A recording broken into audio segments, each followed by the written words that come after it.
If you know any children, you may have observed the phenomenon of iPad kids, and along with them, an extinction of experience, which is lack of experiences in the outdoors. So this leads to reduction in emotional development and reduces care for nature. But I propose environmental education, which is a powerful tool for facilitating those connections. There's many forms of it, like place-based, formal, informal, but I focus on one particular strategy, which is naturalist intelligence-based learning, aka NIBL for time purposes. It investigates and integrates students by building observation skills and encouraging use of the senses to explore, discover, and understand the bigger picture.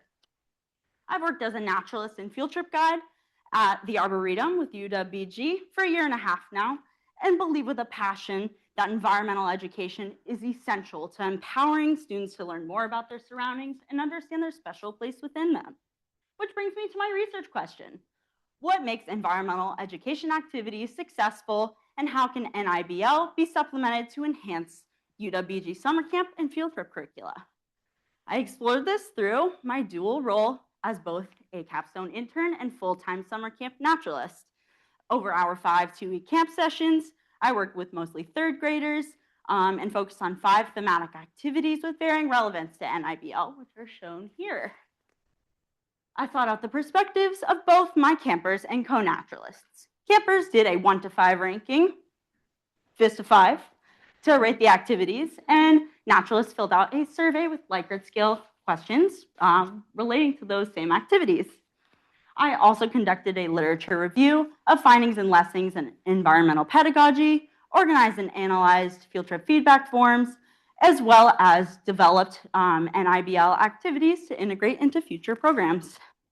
This graph compares camper fist of 5, as well as naturalist ratings of the activities, where campers rate the bully plant pull as the highest at 4.16 out of 5, and the aquatic dip is rated highest for naturalists at 4.52. Both rate secret of the seed the lowest. Overall, the highest rated activities best exemplified hands-on engagement and discovery, but also I noticed that activity success depends on perspective, as naturalists emphasize learning and collaboration, while campers emphasize fun. So here's my campers ratings, which showed that in the aquatic dip, proximity to biodiversity was crucial, since it rated the highest when conducted at the more species-rich Turtle Pond compared to Foster Island. Also, the bully plant pull, which immersed campers in their environment through pulling out invasive ivy, was popular since they felt they were helping their immediate surroundings, whereas secret of the seed did not relate to the relevant surroundings, so it was rated the lowest. So I developed 3 naturalist intelligence-based activities, which include the Arboretum Bird ID Guide, Native and Invasive Plant Bingo, as well as Operation Ecomatch, first of which I implemented into bird observation in camp.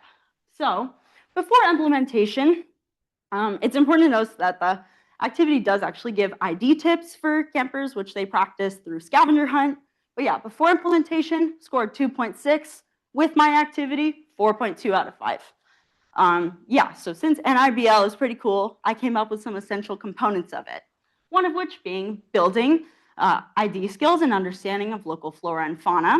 Then we have giving students the opportunities to connect with their surroundings and engage their senses. Then we have emphasizing interconnectedness of all living things within surroundings. And lastly, having flexible design with multiple recommendations, modifications to accommodate physical disabilities. So NIBL, it encourages curiosity to combat nature deficit, builds love before logic to create passion, not fear of nature. It counters extinction of experience through immersion and is adaptable. Environmental education sticks when students feel capable of using naturalist skills to be grounded and understand their ecosystems. When students can learn about their surroundings, apply that to daily lives, they're empowered to be thoughtful friends to the outdoors. And these friends want to learn more, to experience more, to help more. When we encourage NIBL, they may put down their iPads in favor of building forts, searching for birds. Shift energy away from roadblocks toward understanding the many pieces that coalesce into ecosystems. Lastly, I'd like to thank my site supervisor, Kelly, faculty advisor, Tim, my very patient Arboretum coworkers, my very supportive partner, as well as my loving friends and family, and of course, all of you for being here today. Thank you so much.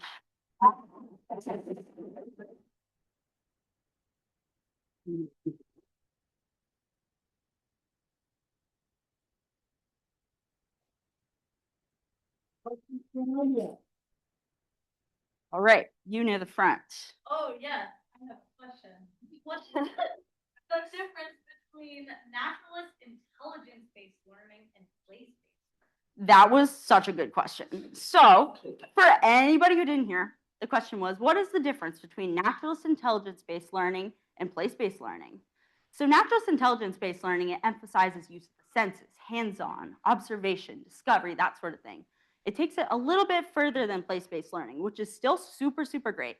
Place-based learning emphasizes being rooted where you are, knowing the sort of history, the culture, the knowledge behind the place that we're at. Yeah, thank you. Really good. One more question. Yeah. I was wondering if you experienced kind of nature camps in a similar way when you were a kid, or was this just like a shot in the dark kind of free ball thing that you picked and you ended up loving?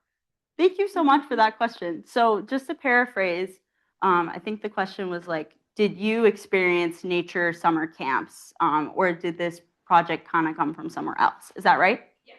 All right. So I personally didn't go to like nature summer camps, but I definitely experienced environmental education and found it to be very transformative for me. Just knowing the plants that I'm around, knowing the birds, and also taking Tim's Enviro 280 class and getting the TA for it. That was really cool to just feel connected to my surroundings and getting to go full circle and be able to teach that and then use that as the basis for my capstone. I felt very lucky for that. I think it's a very special job, and I'd recommend it to anyone.